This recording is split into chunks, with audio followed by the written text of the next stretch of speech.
Hai, Assalamualaikum warahmatullahi wabarakatuh. Di sini saya akan membawakan sejarah Perang Dunia Kedua untuk tugas Sejarah Indonesia Storytelling. Perang Dunia Kedua adalah salah satu peristiwa paling besar dalam sejarah umat manusia. Di bawah ini adalah cerita panjang tentang Perang Dunia II dan bagaimana peristiwa tersebut berhubungan dengan perjuangan Indonesia untuk merdeka. Latar belakang Perang Dunia Kedua. Perang Dunia II tidak bisa dipisahkan dari peristiwa-peristiwa yang terjadi setelah Perang Dunia ke-1. Setelah kekalahan Jerman dalam Perang Dunia I pada 1914 sampai 1919, Perjanjian Versailles 1919 memaksa Jerman untuk menerima kondisi yang sangat merugikan. Selain kehilangan sebagian besar wilayahnya, Jerman juga harus membayar ganti rugi yang sangat besar, yang akhirnya menambah penderitaan rakyatnya. Keadaan ini menciptakan ketegangan dan ketidakpuasan yang dimanfaatkan oleh Adolf Hitler untuk meraih kekuasaan di Jerman. Hitler dan partai Nazinya berambisi untuk mengembalikan kejayaan Jerman dan memperluas wilayahnya. Ia mulai merancang kebijakan ekspansionis yang agresif, yang akhirnya menjadi penyebab utama Perang Dunia Kedua. Selain Jerman, Italia di bawah Benito Mussolini dan Jepang di bawah militeristiknya juga mulai mencari cara untuk memperluas kekuasaannya. Italia menginvasi Ethiopia pada tahun 1935. Sementara Jepang yang sudah menguasai Manchuria sejak 1931 melanjutkan ekspansi imperialistiknya ke negara-negara Asia, termasuk Tiongkok. Penyulut Perang Dunia II. Perang Dunia II dimulai pada tanggal 1 September 1939 ketika Jerman menginvasi Polandia. Invasi ini dipicu oleh kesepakatan antara Jerman dan Uni Soviet dalam Fakta Non-Agresi Molotov-Ribbentrop yang disepakati pada bulan Agustus 1939. Dengan fakta ini, Jerman dan Uni Soviet sepakat untuk tidak menyerang satu sama lain, sehingga memberi Hitler kebebasan untuk menyerang Polandia tanpa khawatir akan serangan dari timur. Serangan Jerman ini memaksa Inggris dan Prancis untuk menyatakan perang terhadap Jerman pada tanggal 3 September 1939, yang menandai dimulainya Perang Dunia II. Dalam beberapa bulan pertama, peperangan di Eropa dikenal dengan nama Perang Ponney, karena tidak ada pertempuran besar yang terjadi. Namun pada bulan April 1940, Jerman mulai melancarkan serangan besar-besaran ke negara-negara Eropa Barat. Perang di Eropa dan awal keterlibatan negara sekutu. Pada tahun 1940, Jerman melancarkan serangan besar ke Prancis, Belgia, dan Belanda. Dalam waktu kurang dari 6 minggu, Jerman berhasil mengalahkan Prancis dan menduduki sebagian besar wilayahnya. Inggris yang tetap bertahan menjadi satu-satunya negara besar di Eropa yang belum jatuh ke tangan Jerman. Pada musim panas 1940, Inggris menghadapi serangan udara besar-besaran oleh Luftwaffe, angkatan udara dari Jerman, dalam apa yang dikenal sebagai pertempuran Inggris. Inggris berhasil bertahan dan serangan tersebut berhenti pada bulan Oktober.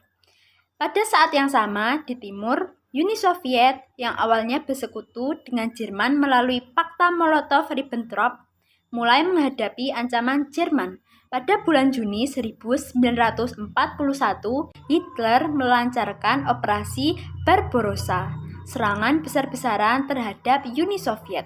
Meskipun berhasil meraih beberapa kemenangan awal, serangan ini akhirnya gagal karena ketahanan luar biasa dari pasukan Soviet dan musim dingin yang brutal. Di luar Eropa, Jepang melanjutkan ekspansinya di Asia.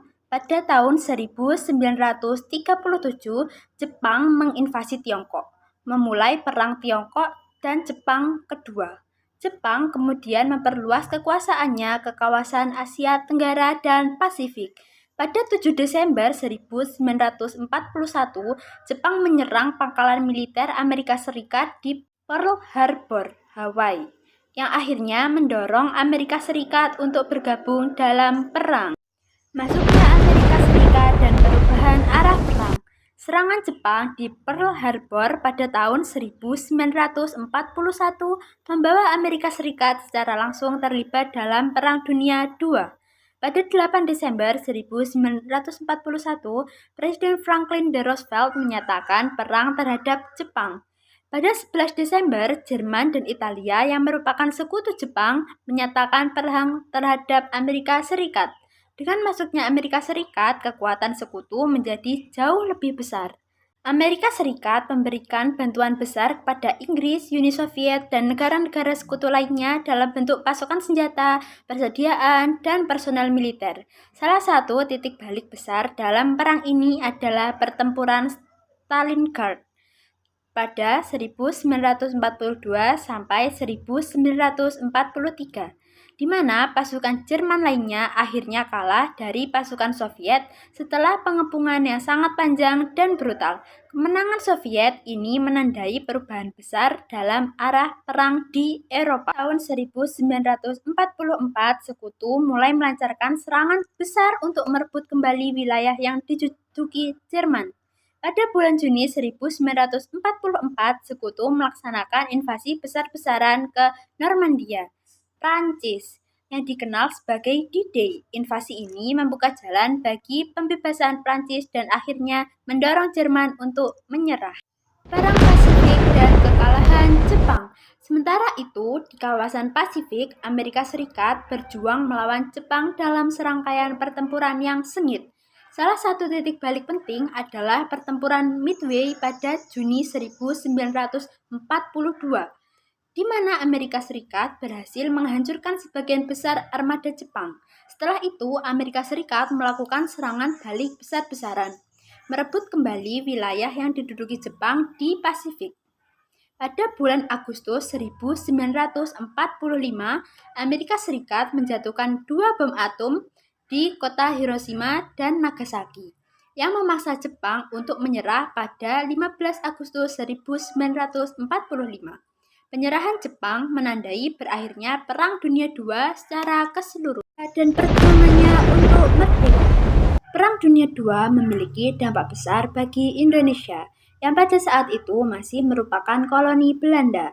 Ketika Jepang memasuki Indonesia pada tahun 1942, Belanda tidak dapat mempertahankan koloninya karena sibuk berperang di Eropa melawan Jerman. Jepang yang saat itu sedang berperang dengan Amerika Serikat dan negara-negara sekutu lainnya menginvasi Indonesia dengan tujuan untuk menguasai sumber daya alamnya. Jepang memulai pendudukan Indonesia dengan cepat, menggulingkan pemerintahan kolonial Belanda dan mendirikan pemerintahan militer. Namun, meskipun Jepang datang sebagai penjajah, banyak rakyat Indonesia yang awalnya menyambut kedatangan mereka karena mereka berjanji akan memberikan kemerdekaan bagi Indonesia. Namun, seiring waktu, penjajahan Jepang ternyata tidak lebih baik daripada penjajahan Belanda. Jepang memaksakan kerja paksa kepada rakyat Indonesia, memperkenalkan kebijakan yang sangat represif, dan menghabiskan banyak sumber daya untuk kepentingan mereka. Meskipun begitu, selama masa pendudukan Jepang, banyak organisasi dan pergerakan kemerdekaan Indonesia tumbuh dan berkembang dengan para pemimpin seperti Soekarno, Hatta, dan yang terus berjuang untuk kemerdekaan. Pada 17 Agustus 1945, setelah Jepang menyerah kepada Sekutu dan Perang Dunia berakhir, Soekarno dan Muhammad Hatta memproklamasikan kemerdekaan Indonesia. Proklamasi ini menandai awal dan perjuangan Indonesia untuk mempertahankan kemerdekaannya, yang akhirnya mengarah pada pengakuan kemerdekaan Indonesia pada tahun 1949. Nah, seperti itulah cerita dari Perang Dunia Kedua. Bagi Indonesia, perang ini membuka jalan kemerdekaan setelah berabad-abad berada di bawah penjajahan. Namun, perjuangan belum berakhir karena Indonesia harus menghadapi perlawanan dari Belanda yang ingin kembali menguasai Indonesia. Sekian dari saya. Wassalamualaikum warahmatullahi wabarakatuh.